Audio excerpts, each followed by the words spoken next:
स्वागत है आपका सरकारी रिजल्ट एंड एग्जाम में। आज हम आपके लिए लेकर आए हैं हिमाचल प्रदेश सरकार द्वारा शुक्रवार को पारित किया गया बजट 2020-21। तो आइए संक्षेप में जानते हैं हिमाचल बजट के बारे में।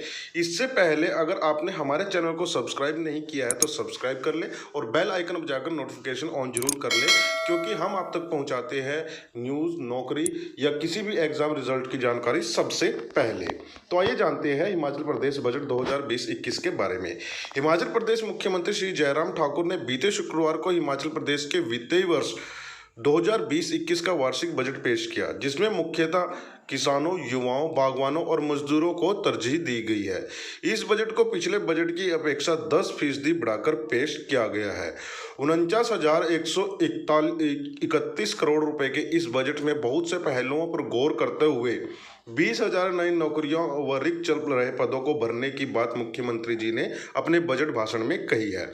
बजट में कर्मचारियों और कामगारों के मानदेय को नजर रखते हुए सीएम ने अपने कार्यकाल का यह तीसरा बजट पेश किया है, जिससे मुख्यमंत्री में खर्चों में कटौती करने के साथ साथ राजस्व को बढ़ाने पर भी जोर दिया गया है। बजट में हाईवे, सड़क मार्ग व रोपवे आदि के निर्माण पर भी खास जोर दिया गया है, जिससे हिमाचल में निवेश के अवसर विकसित होंगे।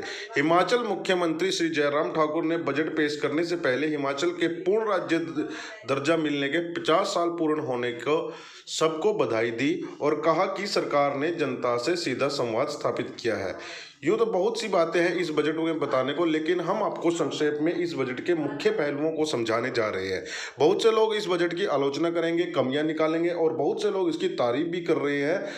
वो मुख्यमंत्री ने सभी पहलुओं को ध्यान में रखते हुए इस बजट को पेश किया। तो आइए जानते हैं इस वार्षिक बजट का कुछ खास पहलुओं को। 20,000 नई नौकरियों का ऐलान। हिमाचल के वार्षिक बजट 2020-21 में 20,000 नई नौकरियों का ऐलान किया गया है। मुख्यमंत्री ने कहा कि शिक्षा विभाग के विभिन्न वर्गों में 6,000, एचआरटीसी के विभिन्न श्रेणियों में 1,300 पद और बिजली बोर्ड के तकनीकी सहायक के 3,000 पद व पुलिस विभाग में 1,000 कांस्टेबल के पद भरे जाएंगे।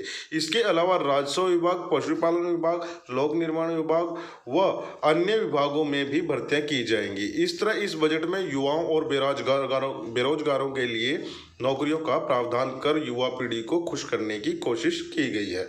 दिहाड़ी और मानदेय बढ़ाया गया है। इसमें दिहाड़ी और मानदेय में बढ़ोतरी की है। आइए हम बताते हैं कैसे कैसे। मुख्यमंत्री जी ने जो कर्मचारी अनुबंध के आधार पर नौकरी कर रहे हैं उनकी ग्रेड पे को 125 से 150% बढ़ाया है, जिनकी संख्या प्रदेश में करीब 22,000 है। दिहाड़ीदार मजदूरों को भी ध्यान में रखते हुए सरकारी दिहाड़ी यानी कि मजदूरी मानदेय जो पहले 250 रुपये था उससे बढ़ाकर 25 रुपये बढ़ाकर 275 रुपये कर दिया गया है, जिसकी संख्या हिमाचल में लाखों में है। आउटसोर्स कंप्यूटर शिक्षकों के मानदेय में 10% की बढ़ोतरी की गई है, जिनकी संख्या हिमाचल में 1,300 के करीब है।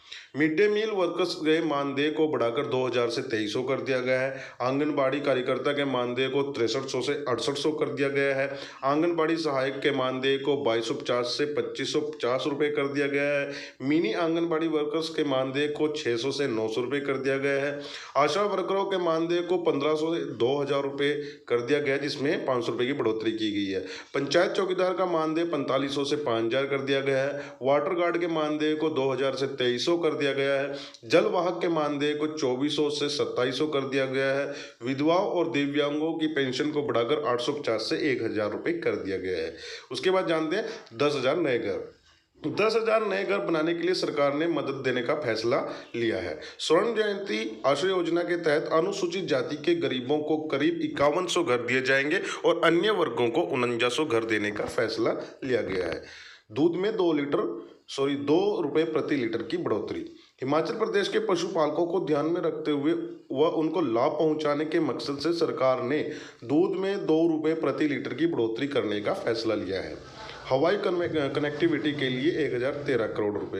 हिमाचल प्रदेश में हवाई कनेक्टिविटी को बढ़ावा देने के लिए इस साल 1,013 करोड़ रुपए खर्च किए जाएंगे, जिसमें 5 नए हेलीपैड का निर्माण किया जाएगा व नारकंडा से हाटू तक 2 रोपवे बनाए जाएंगे। चंबा को उड़ान 2 में लेने का फैसला भी किया गया है। तो ये जानते हैं किस विभाग को कितने पैसे मिले।